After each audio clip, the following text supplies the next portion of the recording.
जय जगन्नाथ नमस्कार सांग माने बिना फ्राए रे मो चिली मशरूम टा केमती बनैली चलंतु देखिबा। एबे मु कोन करली मशरूम टा टिके धोई देली ता देरे धोई के टिके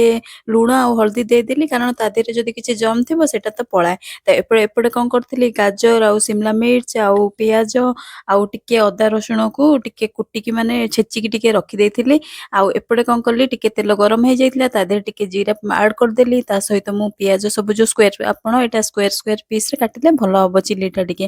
तो स्क्वायर काटी देइथिली पियाजटा ता सहित मु ऐड कर देइथिली शिमला मिर्च गाजर आ टिके नमक दे देइथिली अदा रसुण पेस्ट टिके पियाजटा ब्राउन हे आसिले आपण अदा रसुण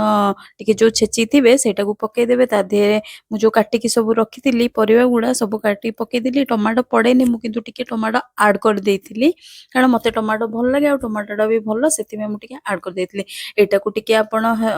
टिके फ्राई कर देबे टिके हला पर्यंत बहुत कम तेल रे मु एटा करथिली किछि भी मु एमती फ्राई करनी तापर टिके शिमला मिर्च आउ लंका गुंड टिके जीरा गुंड पके देथिली ता दे सहित एटा तो देखंतु भल रे टिके बॉयल हे गलानी